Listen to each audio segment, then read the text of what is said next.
नमस्कार, मैं हूं मयूरिका और आप देख रहे हैं वीएनएम टीवी। वीएनएम टीवी के बुलेटिन में सभी व्यूअर्स का स्वागत है। देश, दुनिया और शहर जिलों की खबरों के साथ फिर एक बार आपके सामने हाजिर है, लेकिन नजर सबसे पहले वीएनएम हेडलाइंस पर।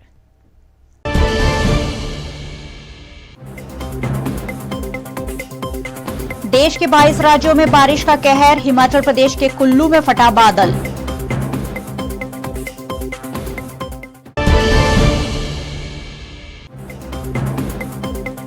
एक और गुजरात सरकार के विकास के दावे, दूसरी ओर स्कूल कॉलेज के छात्र धरना देने के लिए मजबूर।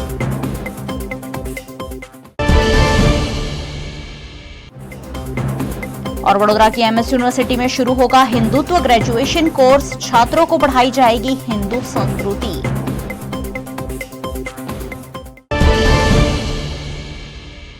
देश के करीबन 22 राज्यों में बारिश आफत बनकर बरस रही है। मुंबई पानी में डूबा हुआ है, वहीं हिमाचल प्रदेश के कुल्लू में बादल फटने से कई लोग पानी में बह गए हैं। वहीं दिल्ली में भी ऑरेंज अलर्ट घोषित किया गया है। पूरे देश पर मानसून अब छा गया है। ज्यादातर हिस्सों में धुआंधार बारिश जारी है। अगले 4 दिन भी भारी बारिश का अनुमान देश भर में लगाया गया है। पहाड़ों से लेकर तटीय इलाकों तक मुसीबतों का अंबार लग गया है। कुल्लू में बादल फटने से नाला उफान पर आ गया। कई लोगों के बहने की आशंका है। मुंबई, दिल्ली बारिश से बदहाल हो गए हैं। इन बड़े शहरों की रफ्तार भी लगातार बारिश से धीमी पड़ गई है। दिल्ली, मुंबई, राजस्थान, मध्य प्रदेश, हिमाचल प्रदेश, उत्तराखंड, केरल में गरज चमक के साथ बारिश हो रही है। इसी बीच दिल्ली में ऑरेंज अलर्ट जारी कर दिया गया है। हिमाचल प्रदेश के कुल्लू में रात से हो रही भारी बारिश के चलते कई जगह नुकसान होने की आशंका है। मणिकर्ण घाटी के चोज नाला में भारी बारिश के चलते बाढ़ आ गई है, जिससे कई रेस्टोरेंट और घर तक बह गए हैं। वहीं मुंबई में हाई टाइड का अलर्ट है। मुंबई में 48 घंटों के लिए मध्यम से भारी बारिश का अनुमान है। कई जगह पानी भर जाने से यातायात तक प्रभावित हुआ है। कुछ इलाके में बस और लोकल ट्रेनें प्रभावित हुई है। मंगलवार को भी समुद्र में ऊंची ऊंची लहरें उठी। इसी के साथ राजस्थान, उत्तर प्रदेश, मध्य प्रदेश के भी करीबन सभी जिलों में मानसून सक्रिय हो गया है और लगातार बारिश हो रही है। वहीं गुजरात का भी हाल कुछ ऐसा ही है। मध्य गुजरात, सौराष्ट्र, दक्षिण गुजरात में जमकर मेघा बरस रहा है। दूर दूर के इलाकों से पढ़ने आने वाले छात्रों के लिए बसों की सुचारू व्यवस्था नहीं होने से गुजरात के नर्मदा के राजपीपला डिपो पर छात्रों को धरना करने की नौबत आई। गुजरात में विधानसभा के चुनाव नजदीक है। ऐसे में सरकार की विकास यात्रा गुजरात के विभिन्न जिले में घूम रही है, जिसमें विकास के बड़े बड़े दावे किए जा रहे हैं। लेकिन इसी बीच नर्मदा जिला में राजपीपला बस डिपो पर स्कूली छात्रों को धरना देते हुए देखे जाने पर गुजरात के विकास पर एक बड़ा सवालिया निशान लग गया। दरअसल आदिवासी इलाकों में से छात्र दूर दूर से पढ़ाई के लिए आते हैं, लेकिन उनके लिए बस की सुचारू व्यवस्था नहीं है। ऐसे में छात्रों ने परेशान होकर राजपीपला के बस डिपो पर ही धरना प्रदर्शन किया और सरकार की मंशा पर बड़ा सवालिया निशान लगाया। गुजरात सरकार हाल विकास यात्राનો અવસર ઉજવી રહી છે, ત્યારે નર્મદા જિલ્લાના અંતરિયાળ વિસ્તારોમાં શિક્ષણ ક્ષેત્રે વિદ્યાર્થીઓને જે અસુવિધા ઊભી થઈ છે તેનો કિસ્સો સામે આવ્યો છે। આપ જોઈ શકો છો, રાજપીપળાના એસટી ડેપો ખાતે ગ્રામ્ય વિસ્તારના કેટલાક વિદ્યાર્થીઓ આજે હડતાલ ઉપર બેઠા છે। તેઓની માંગણી છે કે તેઓના વિસ્તારમાં સમયસર બસ આવતી નથી અને જેથી કરીને તેઓ શાળા કોલેજ પર મોડા પહોંચે અને તેમનું શિક્ષણ કાર્ય બગડી રહ્યું છે। તો ખાસ કરીને એક તરફ સરકાર વિકાસના દાવા કરી રહી છે, તો બીજી તરફ નર્મદા જિલ્લા જેવા આદિવાસી વિસ્તારમાં જે ખાસ કરીને આદિવાસી વિદ્યાર્થીઓને જે તકલીફ પડી રહી છે તેવો કિસ્સો આજે સામે આવ્યો છે। આપણે એક વિદ્યાર્થીની સાથે વાત કરીશું કે તેઓ સાથે શું સમસ્યા આવી રહી છે। શું નામ છે આપનું? વસાવા પ્રીતિકાબેન વિજયભાઈ। શું સમસ્યા આવી રહી છે? આજે તમે ભરપૂર તાપમાં શિક્ષણ કાર્ય છોડીને હડતાલ કરવાની કેમ ફરજ પડી છે? અમને બસ નહીં વહેલા મૂકી આપતા તે પ્રોબ્લેમ છે। અમને 12 વાગે બસ આવે પછી અમે શું કરીએ? રોજ ગામમાંથી કેટલો ચાલીને આવવાનું, પછી આમલી સ્ટેશનથી બેસવાનું। 7 કિલોમીટર તો ચાલીને આવે અંદર કામ। ખાસ કરીને કેટલા સમયથી તમને આ સમસ્યા આવી રહી છે? 1 વર્ષ થયું। કહેવાનું ત્યારે એવું કે બસો નવી છે બગડી જશે એવું મેનેજરને કહેવાનું તો પણ આવશે એવું કે ને પછી મૂકી આપતા જ નહીં રસ્તો નહીં। શું સમસ્યા છે? કાયમી સમસ્યા છે આ તમારી? હા કાયમી સમસ્યા છે। તો આ બાબતે શું કહેશો, શું માંગણી છે તમારી? અમને ટાઈમે બસ જોવે ને અમારા ગામ સુધી અમને બસ જોવે. અમે કેટલાક રોજ 1 કિલોમીટર ચાલીને ઘાઘરમાં આવીએ. ખાસ કરીને વિદ્યાર્થીઓ જણાવી રહ્યા છે કે તેઓના ગામથી 1 થી 2 કિલોમીટર ચાલી અને બસ પકડે છે અને ત્યારબાદ તેઓ રાજપીપળા શિક્ષણ મેળવવા આવે છે. ત્યારે આ પરિસ્થિતિનું ખાસ સરકારે ધ્યાન આપવું જોઈએ અને અંતરિયાળ વિસ્તારોમાં જે આદિવાસી વિદ્યાર્થીઓને જે તકલીફ પડી રહી છે તે દૂર કરવી જોઈએ. VNM ટીવી સાથે जुनैद खत्री, नर्मदा। इन छात्रों ने मांगे पूरी नहीं होने तक धरना प्रदर्शन जारी रखने की बात कही है, लेकिन इसी बीच बड़ा सवाल ये उठता है कि ऐसे कैसे पढ़ेगा गुजरात और कैसे बढ़ेगा गुजरात। हिंदुत्व का मुद्दा इन दिनों देश भर पर छाया हुआ है और इसी बीच वडोदरा की विश्व प्रसिद्ध MS यूनिवर्सिटी में हिंदुत्व से जुड़े कोर्स की शुरुआत होने जा रही है, जिस पर जानकारी दी MS यूनिवर्सिटी के PRO लकुलेश त्रिवेदी ने। महाराजा साईजीराव यूनिवर्सिटी में MA and BA Hindu studies के कोर्स की शुरुआत होने जा रही है। ये कोर्स जो है वो समग्र भारतवर्ष में एक यूनिक प्रकार का कोर्स जो यूनिवर्सिटी द्वारा शुरू होने जा रहा है। गत सिंडिकेट में इसको अप्रूवल दिया गया है और ये नए शैक्षणिक सत्र से यह कोर्स की शुरुआत भी होगी। ये 60 सीट्स के इंटेक के साथ शुरुआत होगी और अगर उसमें विद्यार्थियों का रश बढ़ता है, एडमिशन बढ़ते हैं, तो इसमें सीट एक्सपांड करने की भी फैसिलिटी दी गई है। ये जो कोर्स है वो कोर्स में मुख्यतः हिंदू धर्म और हिंदू संस्कृति के बारे में इसमें पढ़ाया जाएगा, जिसमें वेद, उपनिषद, योग शास्त्र है, रामायण, महाभारत और गीता, ये सब के विषय में वर्तमान परिस्थिति के संदर्भ में उसकी उपयोगिता और अपने दैनंदिन जीवन में उसको हम किस प्रकार से उपयोग कर सके, यह सारा इसमें कवर किया गया है सिलेबस में और उस हिसाब से ये पढ़ाया जाएगा। बैचलर डिग्री का जो कोर्स है वो 3 साल का रहेगा और मास्टर डिग्री का जो है वो 2 साल का कोर्स रहेगा। फीस का जहाँ तक प्रश्न है वो जन सामान्य को अफोर्डेबल हो इस प्रकार से बहुत ही नॉमिनल फीस रखी गई है और साथ में यूनिवर्सिटी इंग्लिश मीडियम यूनिवर्सिटी है तो कोर्स का स्ट्रक्चर भी इंग्लिश में ही रहेगा।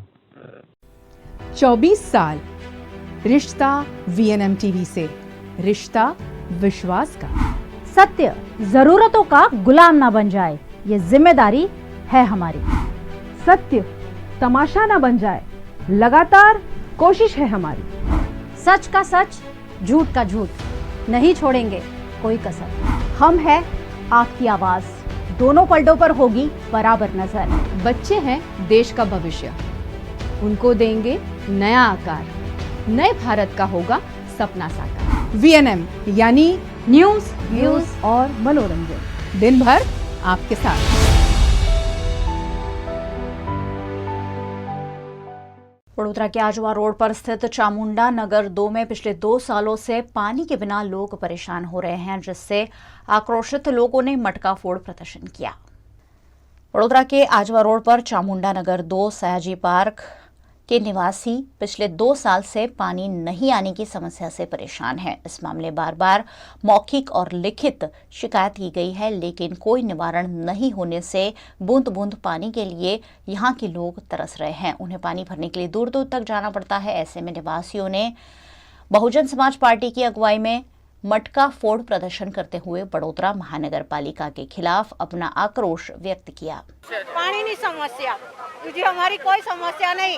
अर्धा में ब्लॉक नाख्या ना, अर्धा में ब्लॉक नहीं नाख्या। ये लोग पूजा हमारा बाजू करी ना, ब्लॉक पेली बाजू न खाया। हमारे उठे चा बना पीए ना, बेड़ा लेने दौड़वानु, बीजी तीजी जगह बीजी કેટલી દૂર દૂરથી પાણી લાવવાનું। આજે ટેન્કરનું પાણી ભર્યા છે તે સાહેબોને નહીં ખબર પડતી કે કેટલા સમયથી ટેન્કર એ ચામુંડા વેરા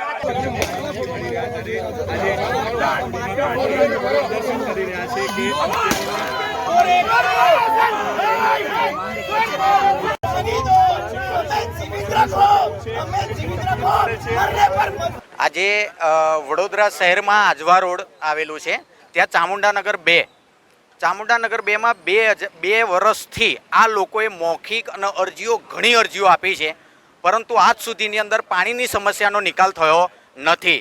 પાણી માટે આ લોકો વલખા મારે છે અને ત્યાં આવીને તમે જોઈ લો તો હજુ બી રોડની બી સુવિધા નથી અને ત્યાં બધું પાણી ભરાઈ રહી છે. હવે પાણીના ટેન્કર માટે બી આ લોકો શું કરે છે કે બધા લોકો ફોન કરે છે, કોર્પોરેશનમાં જાણ કરે છે, ત્યારે કેટલા લોકો આવે છે ત્યારે 2-3 દિવસ પછી એ લોકો ત્યાં પાણીના ટેન્કર મોકલે છે.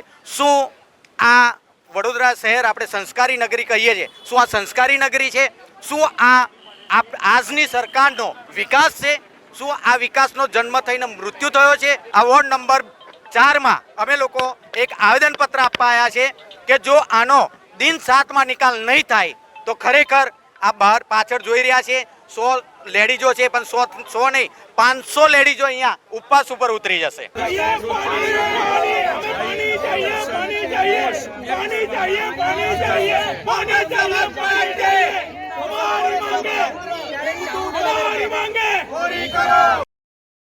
भारत के पहले दलित उप प्रधानमंत्री रहे बाबू जगजीवन दास राम की पुण्यतिथि के मौके पर वडोदरा में उनकी प्रतिमा की खस्ता स्थिति पर कांग्रेस ने आपत्ति जताई. बाबू जगजीवन राम, जिन्हें बाबूजी के नाम से पूरा देश जानता है, वो राष्ट्रीय नेता, स्वतंत्रता सेनानी, सामाजिक न्याय हेतु लड़ाई लड़ने वाले योद्धा और वंचित वर्गों के हिमायती और एक उत्कृष्ट सांसद रहे. पहले दलित उप प्रधानमंत्री बनने की उपलब्धि भी उन्होंने हासिल की. उनकी पुण्यतिथि के मौके पर वडोदरा शहर कांग्रेस पार्टी द्वारा उनकी प्रतिमा पर पुष्पांजलि का कार्यक्रम आयोजित किया गया, लेकिन वडोदरा महानगर पालिका द्वारा बाबू जगजीवन राम की प्रतिमा की सही देखभाल नहीं की जा रही है. ऐसे में कांग्रेस पार्टी द्वारा प्रतिमा को स्वच्छ किया गया और उन्हें पुष्पांजलि की गई. साथ ही इस मौके पर वडोदरा कांग्रेस पार्टी द्वारा अग्रणी नेताओं की प्रतिमाओं की खस्ता स्थिति पर कॉरपोरेशन पर निशाना साधा गया.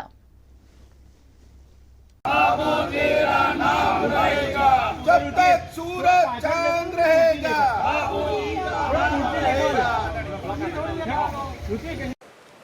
દેશના નાયબ વડાપ્રધાન બાબુ જગજીવન રામજીની આજે પુણ્યતિથિ નિમિત્તે કોંગ્રેસ પાર્ટી અહીંયા એમને ફુલહાર કરવા અને પુષ્પાંજલિનો કાર્યક્રમ રાખ્યો હતો. અમને એવું હતું કે આ વડોદરા મહાનગર સેવા સદન કોર્પોરેશન બાબુ જગજીવન રામજીનું જે ત્યાગ અને બલિદાન છે અને દેશના નાયબ વડાપ્રધાન રહી ચૂક્યા છે, તો એમને માન સન્માનજનક સ્થિતિમાં પરિસ્થિતિમાં કોઈક સારી જગ્યાએ એમને મૂક્યા છે. પણ અમે જ્યારે આવ્યા ત્યારે મૂર્તિ પણ એકદમ તમે જુઓ કે એની પર કચરો હતો અને એની પર બધું ગંદુ થયેલું હતું, એની પણ સાફ સફાઈ થઈ નથી. એટલે અમે કોંગ્રેસ પાર્ટી અમે બધા કાર્યકર્તાઓએ ભેગા થઈને મૂર્તિની સાફ સફાઈ કરી, પાણીથી ધોવડાવી. કારણ કે જેમને આ દેશમાં જે બંધારણ જે બન્યું એ બંધારણ બનાવવામાં જેમનું મોટું યોગદાન, આ દેશમાં ખેડૂતો માટે એમને ખેડૂતો સાથે જે અન્યાય થતો એની સામે લડ્યા, ન્યાય અપાયો. અને ગ્રીન રિવોલ્યુશનની વાત કરીએ, આવા ઘણા બધા શોષિતો અને ગરીબો માટે હંમેશા લડ્યા. એવા બાબુ જગજીવન રામની આજે પુણ્યતિથિ હોય અને વડોદરા મહાનગર સેવા સદન એમને ભૂલી ગયું, દુઃખ થાય છે. અને શરમ એટલા માટે આવે છે કે જે અધિકારી ઉપર બેઠા હતા એમને હવે નીચે બોલાયા અને એમને રજૂઆતે કરી. આ ઘણા વર્ષોથી આ પ્રોબ્લેમ છે. હમણાં છેલ્લા પણ આ એક સંસ્થાએ જે આવેદનપત્ર આપ્યું એમને કીધું 1.5 મહિના પછી કરીશું, પણ આજે પણ એ હાલતમાં છે. અને હમણાં અમારી સામે પણ 1.5 મહિને બોલ્યા. અને જે પુષ્પાંજલિ કાર્યક્રમ માટે અમે એમને ફુલહાર કરવા બોલાયા એ અહીંયા ફુલહાર કરવા પણ ના આવ્યા. કોંગ્રેસ પાર્ટીની અમારી માંગણી છે कि वडोदरा शहर मेयर में बात करीશું. वीएनएम बुलेटिन में वक्त है एक छोटे से ब्रेक का. बने रहिए हमारे साथ. ब्रेक के उस पार भी खबरों का सिलसिला लगातार जारी रहेगा. देखते रहिए VNM.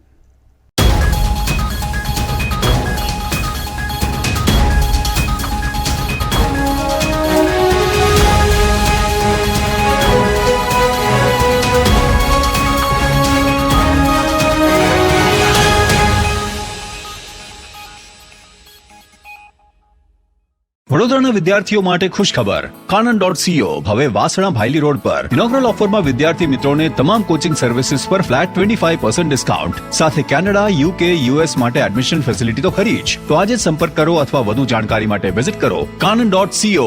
Third floor, Florence Excellence beside Bright Day CBSE School, Vasna ભાયલી મેઇન રોડ, વડોદરા. વડોદરાના ઘણા વિસ્તારો જેમ કે અકોટા, માંજલપુર, અલકાપુરી, મકરપુરા વગેરે વગેરે વિસ્તારોના લોકો ચિંતામાં છે. આ ચિંતાનું કારણ છે વડોદરાના લોકોમાં વધતી ઈર્ષા.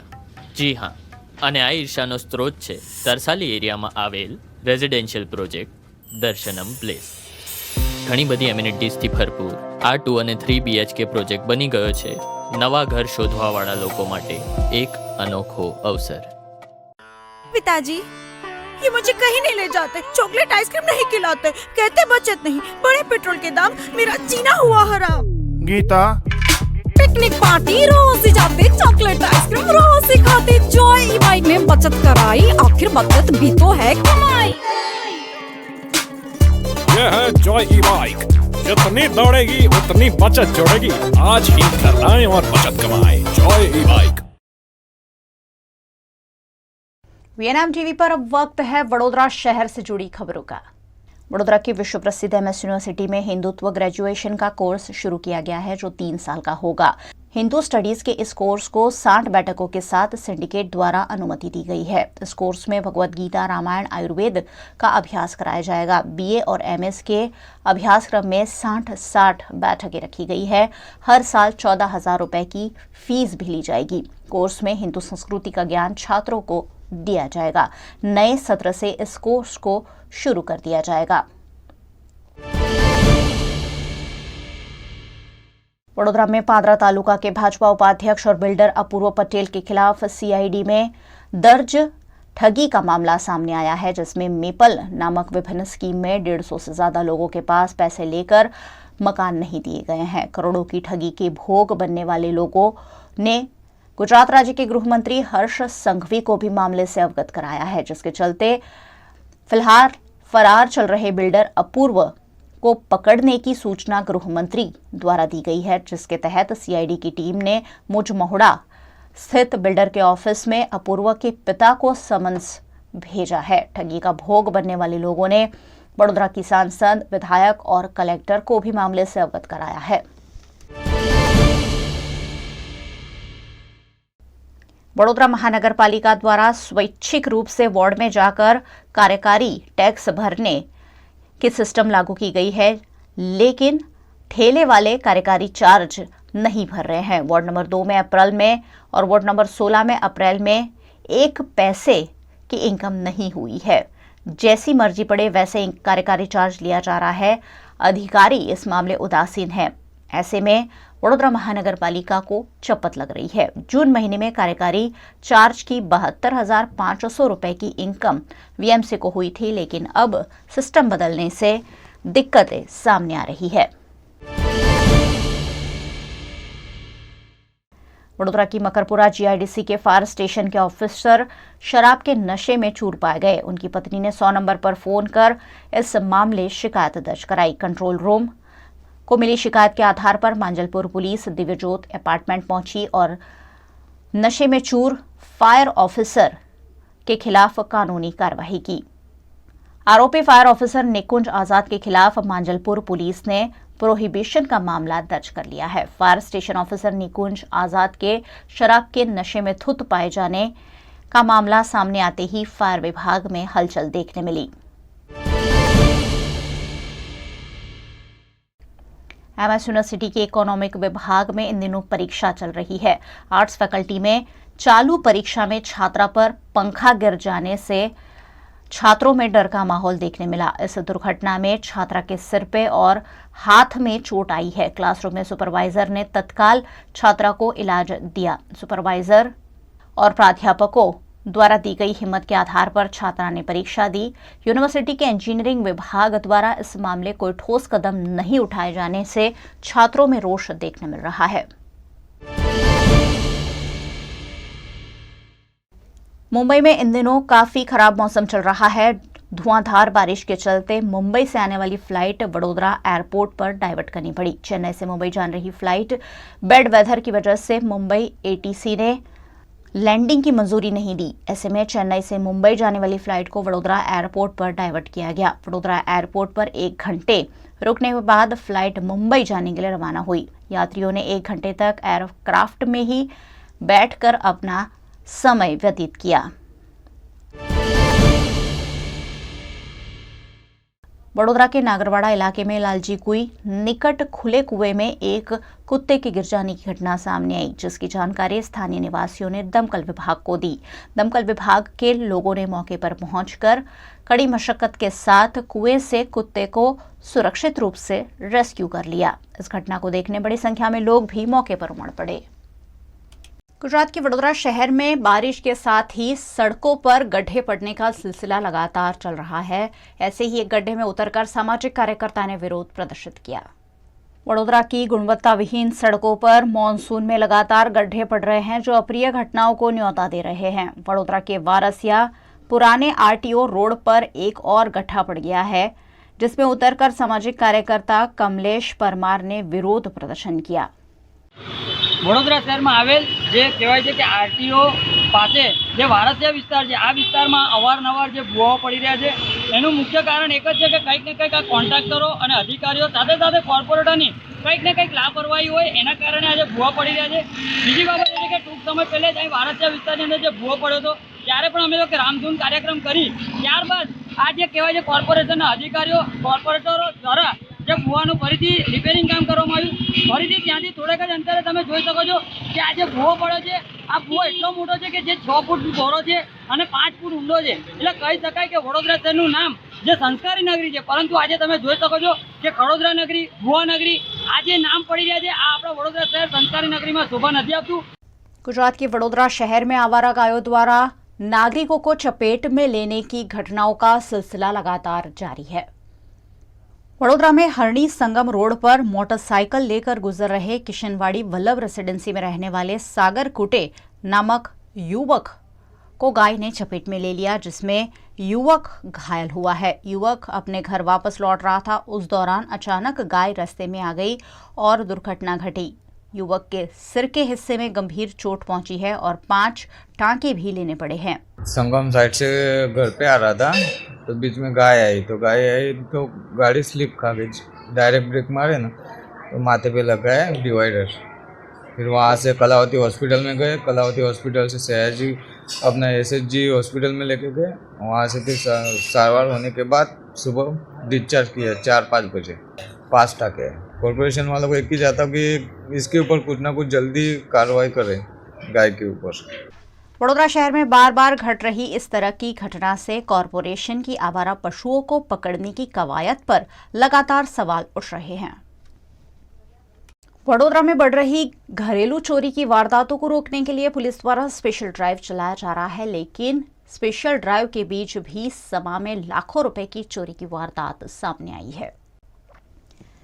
वडोदरा के समा इलाके में अभिलाषा 4 रास्ता निकट शरद पूर्णिमा सोसाइटी है। यहां 14 नंबर के मकान मालिक पावागढ़ गए हुए थे। उस दौरान चोरों ने हाथ सफाया करते हुए लाखों रुपए की नगद और सोने चांदी के जेवर चोरी कर लिए हैं। અમે અમારા દીકરાની બાધા હોવાથી પાવાગઢ ગયેલા સાંજે 7 વાગે, તો અમને સવારે લગભગ 6:30 વાગ્યા સુધી અહીંયાથી ફોન મળેલ કે ભાઈ તમારા ઘરે ચોરી થયેલ છે, જેમાં લગભગ 14,70,000 જેટલા સોના ચાંદીના દાગીના અને 50,000 રૂપિયા રોકડાની ચોરી થયેલ। અમે સ્થળ પર આવી ત્યારે અમને જાણ થયેલ। પોલીસના સહકારથી અમે આશા રાખીએ છીએ, અપેક્ષાઓ રાખીએ છીએ કે અમારી ખરી મહેનતની રકમ અમને પાછી મળી જાય અને પોલીસ સહકાર પણ સરસ આપે। वडोदरा में लगातार घर में चोरी की वारदातें सामने आ रही है। ऐसे में पुलिस द्वारा की जा रही कार्रवाई पर सवालिया निशान लगना लाजमी है। 24 साल रिश्ता VNM TV से, रिश्ता विश्वास का। सत्य जरूरतों का गुलाम ना बन जाए, ये जिम्मेदारी है हमारी। सत्य तमाशा ना बन जाए, लगातार कोशिश है हमारी। सच का सच, झूठ का झूठ, नहीं छोड़ेंगे कोई कसर। हम है आपकी आवाज, दोनों पलटों पर होगी बराबर नजर। बच्चे हैं देश का भविष्य, उनको देंगे नया आकार, नए भारत का होगा सपना साकार। VNM यानी न्यूज, व्यूज और मनोरंजन, दिन भर आपके साथ।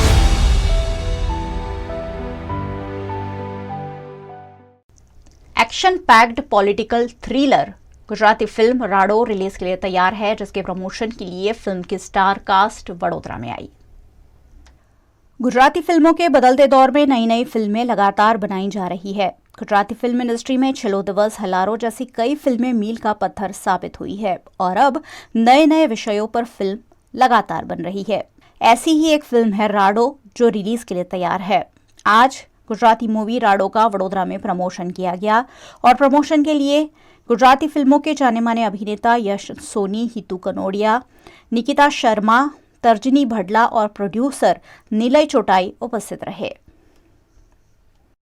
રાડો પિક્ચર ગુજરાતી ફિલ્મ ઇન્ડસ્ટ્રીની સૌથી મોટામાં મોટા બજેટની ફિલ્મ, સૌથી વધારે કલાકારો ધરાવતી ફિલ્મ 22 જુલાઈએ રિલીઝ થઈ રહી છે. એનું પ્રમોશન સ્ટાર્ટ કર્યું છે. પ્રાઇવેટ જેટ બુક કરીને અમદાવાદથી સુરત ફ્લાઇટ થઈને સુરતની અંદર ગયા, એના પછી ભરૂચ ને હવે વડોદરામાં આવીને આનું પ્રમોશન સ્ટાર્ટ કર્યું છે ને બહુ મોટા પાયે લગભગ 11 કરોડનું બજેટ ને માર્કેટિંગના બીજા 3-4 કરોડ આટલો બધો ખર્ચો કરીને આ ફિલ્મ આવી રહી છે, જેના કૃષ્ણદેવ યાજ્ઞિક કેડી એનો 100% ટ્રેક રેકોર્ડ, બધી જ ફિલ્મોના ડિરેક્શન બધી સુપરહિટ, યશ સોની સુપરહિટ, હિતેન, હું અમે બધા મળીને ખૂબ મોટી સંખ્યામાં કલાકારો છે આમાં.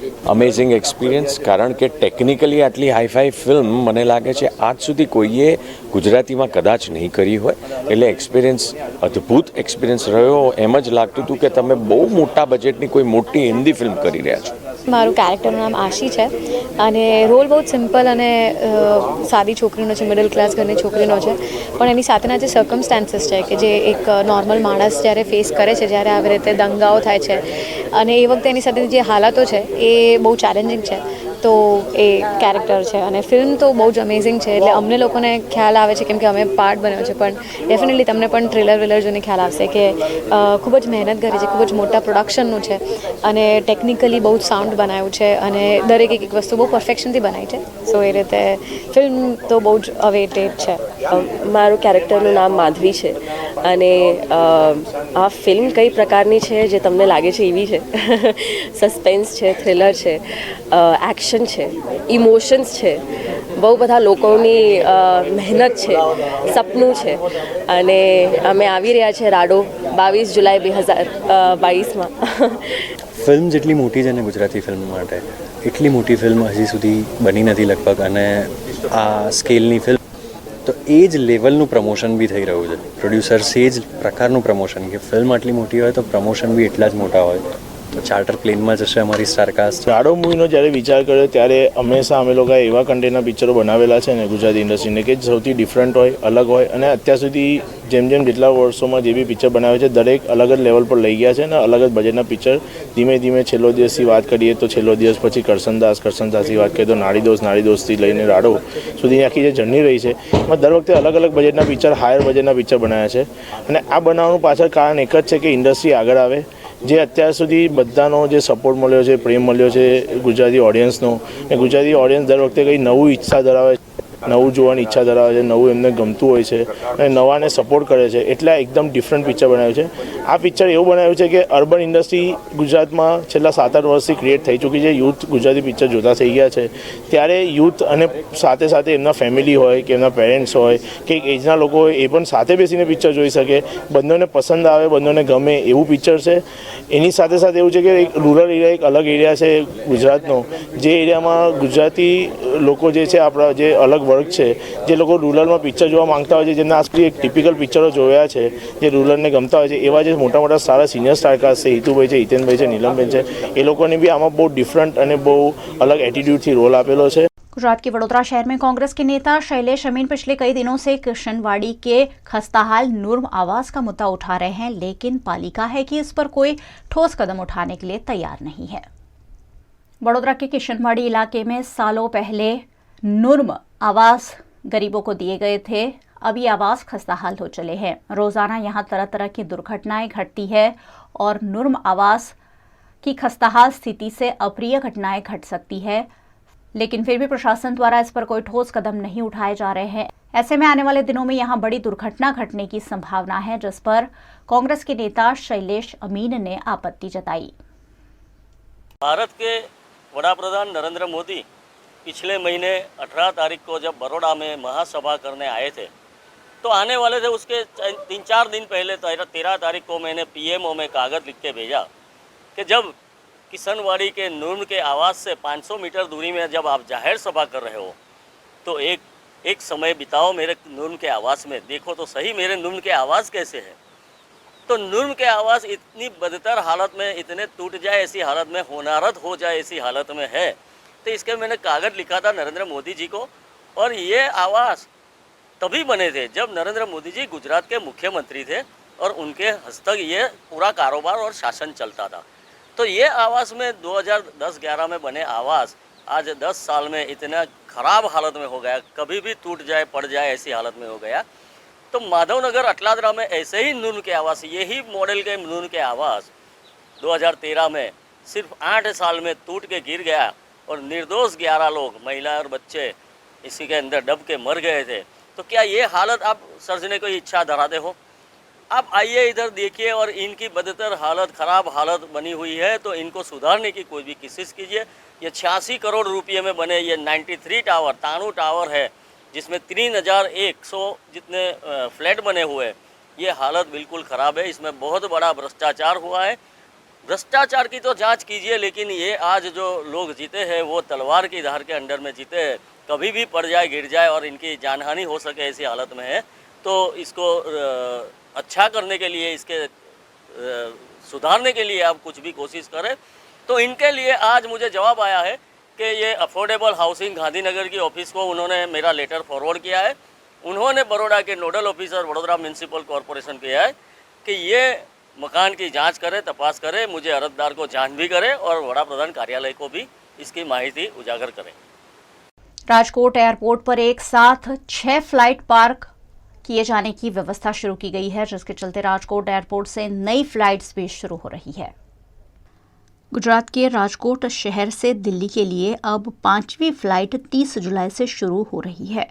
ये फ्लाइट एक सप्ताह में 3 बार राजकोट से दिल्ली तक उड़ान भरेगी। राजकोट एयरपोर्ट अथॉरिटी के डायरेक्टर दिगंत बोरा ने इस पर बताया कि 30 जुलाई से राजकोट और दिल्ली के बीच 5वीं फ्लाइट शुरू हो रही है।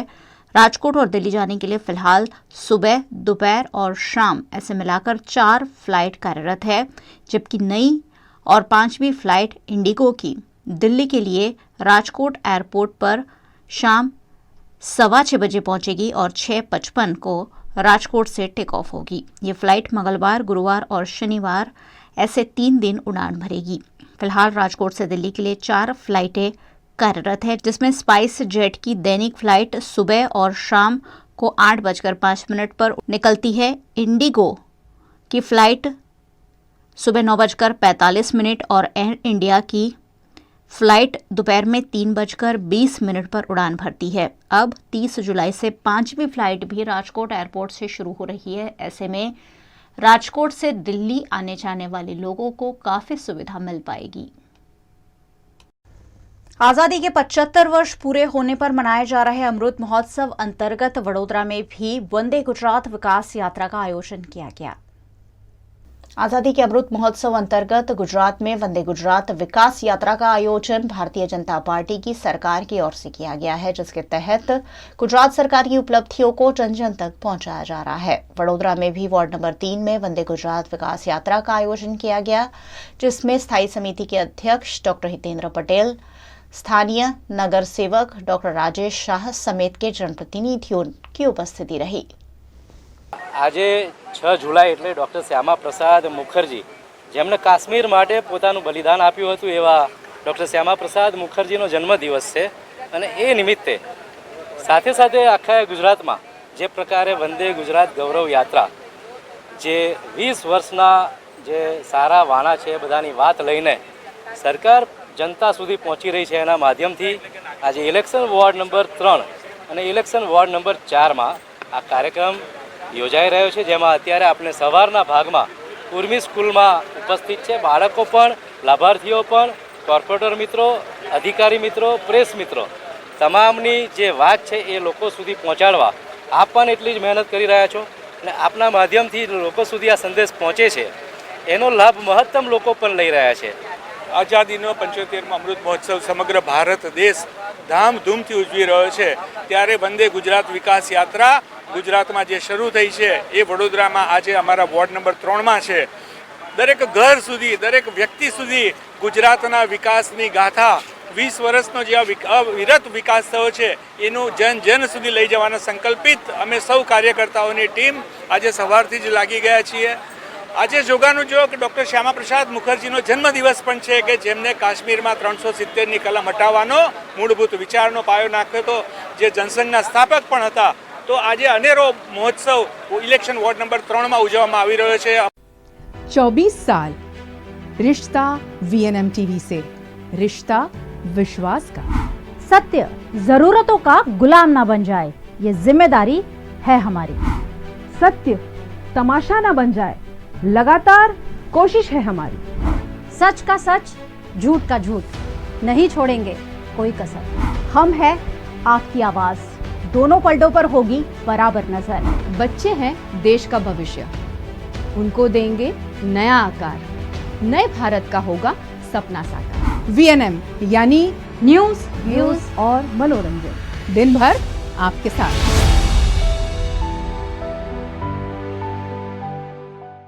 उत्तराखंड के हरिद्वार में कावड़ मेला 2022 का आयोजन प्रस्तावित है, जिसके चलते कलेक्टर और पुलिस विभाग द्वारा विभिन्न एसोसिएशन की बैठक ली गई. उत्तराखंड के हरिद्वार में 14 जुलाई से 27 जुलाई 2022 तक कावड़ यात्रा का भव्य आयोजन प्रस्तावित है. इसी के तहत जिला अधिकारी विनय शंकर पांडे और वरिष्ठ पुलिस अधीक्षक डॉक्टर योगेंद्र सिंह रावत ने मेला नियंत्रण भवन में होटल, धर्मशाला एसोसिएशन और व्यापार मंडल के पदाधिकारियों के साथ कावड़ मेला 2022 को सकुशल संपन्न कराए जाने के संबंध में एक बैठक का आयोजन किया, जिसमें विभिन्न एसोसिएशन के पदाधिकारियों से पहले हुई कावड़ यात्रा के अनुभवों को साझा करने का अनुरोध किया गया, ताकि इस साल भी कावड़ यात्रा का सुचारू आयोजन किया जा सके. कावड़ यात्रा है, उसको लेकर हम लोगों का लगातार बैठकों का दौर चल रहा है और जो भी इसमें हमारे इम्पोर्टेंट स्टेक होल्डर्स उनके साथ लगातार हम लोग वार्ता कर रहे हैं. उसी क्रम में हम लोगों ने आज होटल एसोसिएशन, धर्मशाला एसोसिएशन, व्यापार मंडल के लोगों के साथ एक बैठक की थी. बड़े अच्छे ही माहौल में वार्ता हुई है. 2-3 चीज़ों का हम लोगों द्वारा उनसे अनुरोध किया गया है, उस पर उनकी सहमति भी रही है कि वो जो भी हमारे कावड़ यात्रा के दौरान लोग आएंगे, एक तो खाने पीने के सामान की रेट लिस्ट उनकी फिक्स होनी चाहिए और साथ ही साथ जो भी उनके धर्मशाला में या होटल में रुकेगा अनिवार्य रूप से उनके आईडी प्रूफ के बिना उनको रहने की अनुमति नहीं दी जानी चाहिए. उस पर उन्होंने सहमति व्यक्त की है कि नहीं, इसका हम लोग अक्षरशः पालन करेंगे. जितने भी हमारी धर्मशालाएँ होटल हैं उनसे कहा गया है कि अपने CCTV कैमरे उनको पूरी फुली एक्टिवेट रखें. अगर उसमें कोई खराबी है तो उसको भी ठीक करा लें अभी से और उसके 15 दिन की मिनिमम रिकॉर्डिंग भी रखें. उत्तर प्रदेश के महोबा में मत्स्य विभाग के मंत्री ने सरकार की उपलब्धियों का लोगों समक्ष बखान किया. उत्तर प्रदेश के महोबा में मत्स्य विभाग के मंत्री डॉक्टर संजय कुमार निषाद ने पत्रकार परिषद में प्रदेश में काबिज योगी आदित्यनाथ सरकार के दूसरे कार्यकाल के दौरान 100 दिन पूरे होने पर 100% लक्ष्य प्राप्त किए जाने पर जानकारी दी. उन्होंने जनप्रतिनिधियों और अधिकारियों और साथ ही जनता को बधाई भी दी. मुख्यालय के बुरमा भवन में पत्रकारों से रूबरू होते हुए उन्होंने बताया कि प्रदेश सरकार की मंशा के अनुसार सभी सरकारी विभागों ने अपनी 100 दिन की कार्य योजना के लक्ष्य को प्राप्त कर उपलब्धि हासिल की है. तो ऐसे में हम लोग को इनको बढ़ावा देना और इसमें ऐसा नहीं मछुआरे हैं के लिए बड़े लोहार कार्ड है, हमें 30 करोड़ के आसपास में अनुसूचित जाति को भी देना है. इसमें अनुसूचित जाति और महिलाओं को 60% है, सामान्य को 40% है. ये बताने किया था हमने 100 दिन का जो लक्ष्य रखा था मत्स्य विभाग ने, वो रिवर रेंजिंग था नदियों में. बहुत हमारे यहाँ एक टेक्निकल था, जी ने गार्डन किया था कि जिस नदी में आपको बच्चा डालना उसी नदी का बच्चा होना चाहिए, उसी नदी के ब्रूडर का बच्चा होना चाहिए. आप लोग हैरान होगा सुन के कि हमारे यहाँ 9 रत्नों में एक रत्न मान्य मोदी जी ने दे रखा राष्ट्रीय मत्स्य अनुसंधान केंद्र लखनऊ में. उन्होंने जिस तरीके से आदमी का आधार कार्ड है वैसे उन्होंने मछलियों के भी आधार कार्ड बना रखे हैं और उसी पोखरे से छानते हैं ब्रूडर को निकाल के बताते हैं गंगा की है, जमुना की है, बेतवा की है, घाघरा की है, और उस ब्रूडर को निकाल के बच्चे निकाल के हमने दिया और हमने नदियों में उससे रिवर इंचिंग करके पूरा किया। हमने हाइट करने के लिए इनका पानी और जमीन दोनों है, उसे मृदा परीक्षण किया कि ये मछलियों के लिए उपयुक्त है कि नहीं है, ये बताया गया। हमने मत्स्य वितरण का भी पूरा लक्ष्य प्राप्त कर रखा। हमने जलाशयों की एरिया बढ़ाया है अमृत सरोवर के रूप में, ये हमारे लक्ष्य पूरे हो गए। अब 6 महीने के लिए हम लोग 6 महीने का लक्ष्य निर्धारित है, क्योंकि इस क्षेत्र में हमारे पास मत्स्य जो हमारा मत्स्य विभाग है, हमारे विभाग के जलाशयों की संख्या बहुत कम है। हम राजस्व विभाग के जलाशय में, हम सिंचाई विभाग के जलाशय के लेते हैं, तो राजस्व का कानून अलग है। पब्लिक को जानती है कि हमारा ही विभाग है, वो हम ही से शिकायत करती है। तो राजस्व विभाग में भी हमारे अधिकारी जाते हैं, सभी अधिकारी डीएम से कहेंगे कि राजस्व विभाग भी इस बात को देखा कि सबसे पहले राजस्व संहिता 2018 ये सीधे लिखा हुआ परिभाषित है, पहले मछुआरों को देना। मछुआरों में लिखा केवट, मुल्ला, बिंद, कसर, कांड, दीवार, रायकवार, बाथन, तुरैया।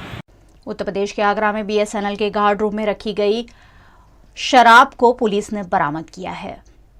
उत्तर प्रदेश के आगरा में बीएसएनएल ऑफिस के तारघर मैदान में गार्ड रूम से अवैध शराब की बोतलें बरामद की गई है। पुलिस ने इस मामले बीएसएनएल के गार्ड को गिरफ्तार भी कर लिया है।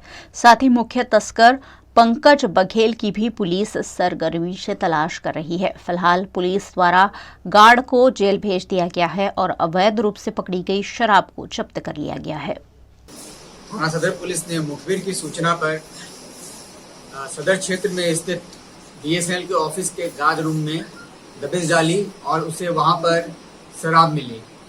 वहां से थाना पुलिस ने 630 शराब की बोतलें बरामद की हैं, जो कि दूसरे राज्य के मार्का की हैं, और उसके साथ उसने गार्ड रूम में जो गार्ड है उसको गिरफ्तार किया गया है।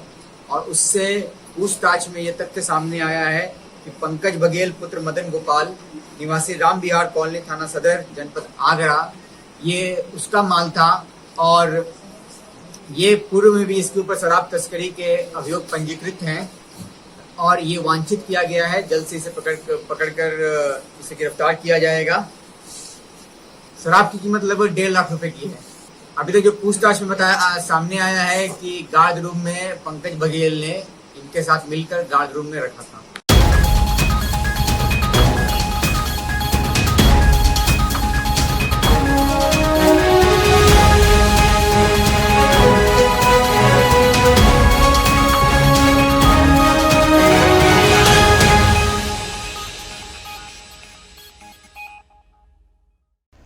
वीएनएम बुलेटिन में फिलहाल इतना ही। वीएनएम के समाचारों को आप रोज रात 9 बजे फेसबुक और यूट्यूब पर तो लाइव देखते ही है, साथ ही डेली हंट, वोडाफोन टीवी और जियो टीवी जैसे ओटीटी प्लेटफॉर्म्स पर भी वीएनएम की खबरों को 24 घंटे लगातार देखा जा सकता है। देखते रहिए वीएनएम, जुड़े रहिए वीएनएम के साथ। नमस्कार।